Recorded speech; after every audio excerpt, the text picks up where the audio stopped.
Havertz, he's been the big winner of the Champions League last season, getting that goal and that big moment. How have you felt him this season? Because it's kind of felt like he's not quite got to that real top level that we kind of hoped after that big goal.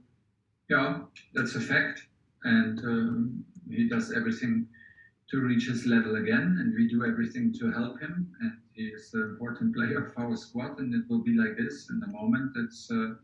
He had many games to start with. He started strong in the season. He was very strong in pre-season. The story has not changed, but he lacked it's as simple as that. He lacks the statistics of decisive things, of goals and assists, and he needs to fight. He needs to fight his way back into the team when he gets minutes, and this can happen anytime. We trust in him and we believe in him, and the rest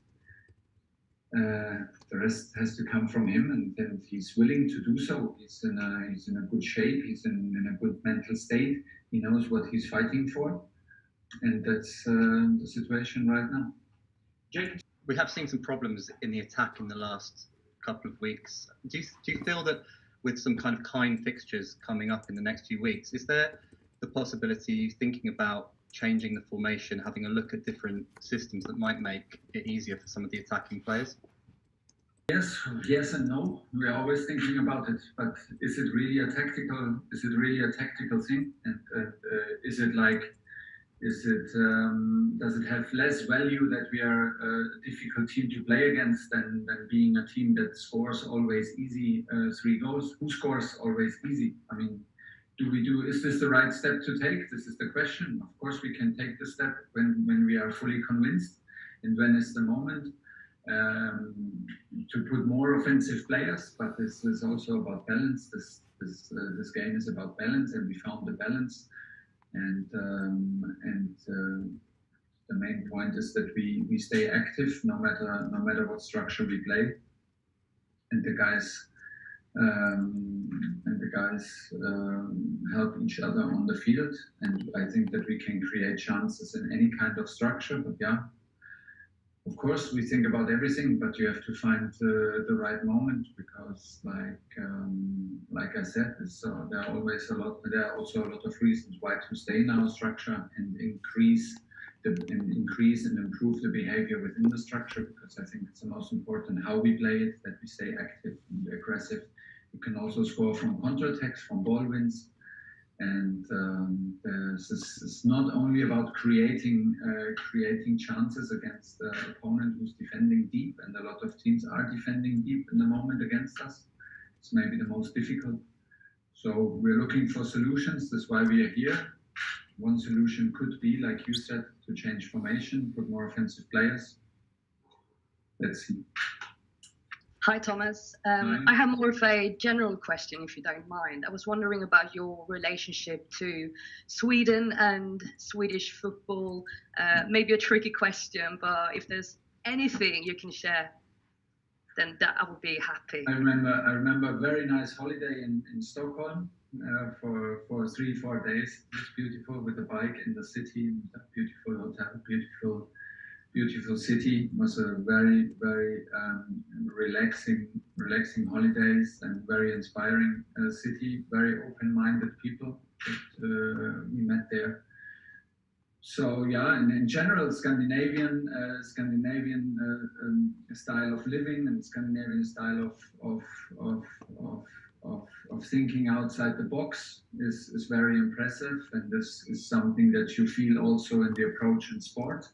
So when you play Danish teams, when you play Swedish teams, you feel that they are confident, and that they are not shy of trying new ways to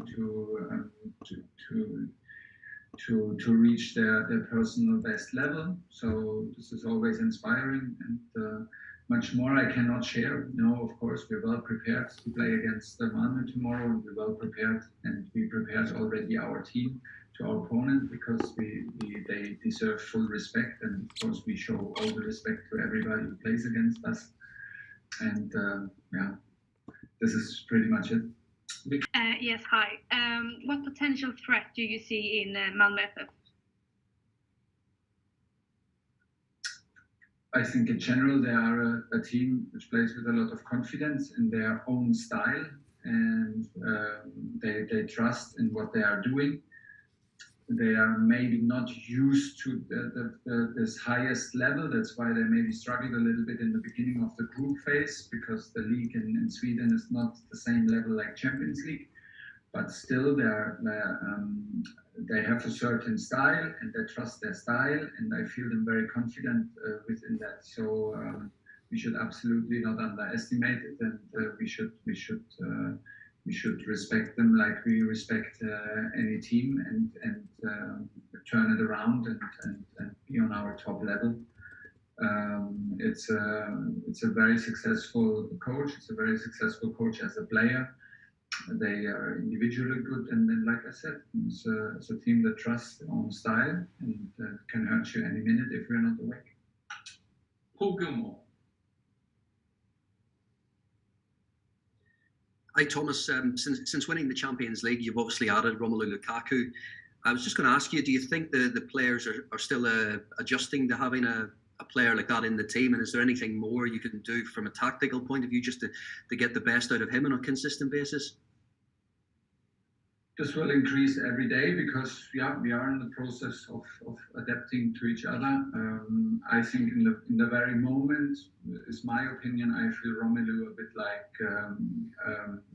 bit like overplayed. I think he played too many competitions over the summer, with too many competitions with national team. Now he played the Nations League, and you know he is a fantastic athlete and such a competitive guy that he digs in deep and he wants to win these things. He never takes them easy and judges games. He wants to be out there and win. So I know how much he wanted to have a good outcome for a European Championship with Belgium, and in the opposite, and now again in Nations League. This was a huge match for him personally. It meant a lot to him. It means a lot to him to play for his country. So he takes it really serious. If that does not work well, he always puts it on his shoulders. He thinks about it. He reflects about it. And I feel him a bit tired, mentally tired.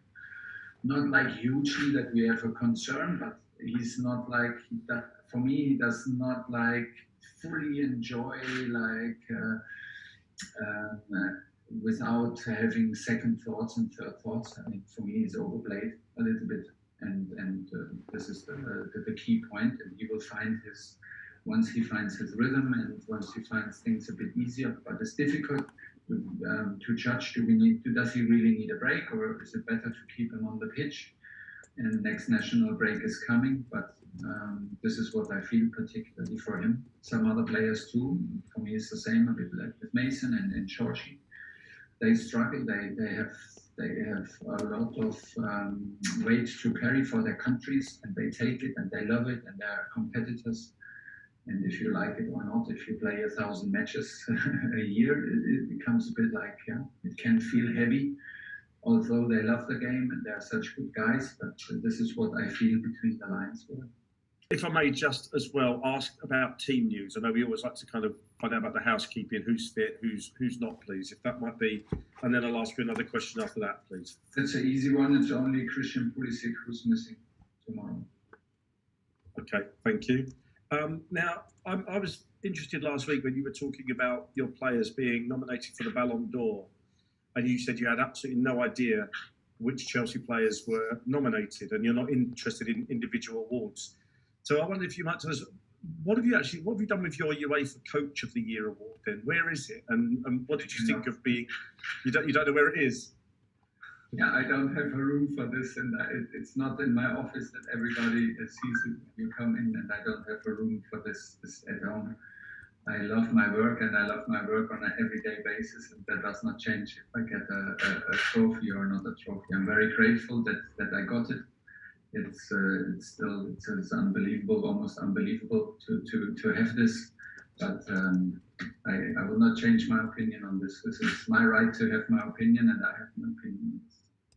Your players maybe aren't playing exactly at their best, and is that because they're playing too much football right now? I mean, yeah, I think we lack a little bit of form, and we lack a bit of enthusiasm in the last 100%, yes. And I think one big reason is that we play too much. Not we as a club, but the players play too much. And I'm a big friend of quality and not quantity. So this is what's the situation right now, and what we are facing. But this is nothing new, and the next national break is coming, and it's coming soon, and it will not change. In the opposite, we will have January or February. We will have another competition to play in, and then things can look sometimes a bit stiff or like a bit harder than it should be. But don't forget, I mean, we're talking about Premier League, and Premier League is the toughest league in the world. So there is also no shame in having a tight match at Brentford, and there is absolutely no shame that you need a late winner against Southampton. It is what it is, and it is very important that we don't feel ashamed, and we don't are too critical with ourselves. It is what it is, and if you have hard moments, you fight through the hard moments. We wanted to be a team that nobody likes to play against, and we are on a good way. And from there we try to improve. Will it ever feel easy that we win our games? I'm not so sure. I'm not so sure if it feels easy for any team in Premier League to win any game, let it be at home or away game. So maybe it's normal, and you have to embrace the situation that it's difficult at the moment. And the moment we find our ways to win the games, there is still room to improve. I agree with everybody, but we lack a bit of form, we lack a bit of freshness, we lack a bit of joy. And for me, the key reason is not the mentality, is not the attitude, is nothing else but what you said.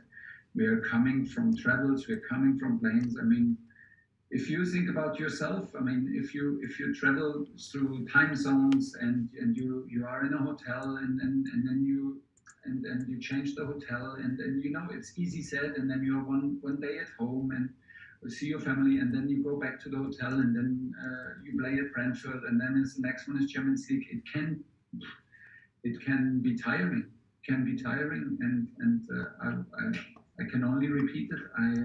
I'm a big friend of quality, and the quality players need to be in shape because the spectators want to see the best players in the best shape, and this is simply too much football and too many different competitions. Injuries. But Christian Pulisic has missed a lot of games already this season, and I know supporters are quite worried about what's happening with him. I just wondered whether you could give us any detail on what his problem is, whether he's had a setback, when we might see him, because it just seems every week Christian's out. Yeah, and I, for one, don't really know what's wrong with him, I've got to be honest. Well, he got injured during a match with USA, and was a foul, was a tough foul, and he hurt his ankle. There's nothing to worry in terms of that we are hiding details, or we're not telling you details. I cannot give you all the details because I'm simply not a doctor, but in the moment he has some setbacks from pain, not from major injury or not from complication. It's simply the pain in the ankle that disturbs him. And once these players with these quick movements like Christian, once they feel this pain and are not free in the movement, it's the recovery is not happening. So you start all over again, and you reach a certain point, and then the pain comes back, and you have to do a little pause, and then you start all over again. So right now we are very, very close. He was already like so close to come to team training last week and had a little setback and a little reaction by pain. Nothing serious, but serious pain. And from there on we go. He is very impatient, of course, and he does everything, and we can see him suffer in every meeting, and every time we meet him here in our training center, he's really suffering. He wants to be on the pitch and help us, and everybody's doing its very best, but unfortunately the injury takes its time. Okay, we'll leave it there. Stay online.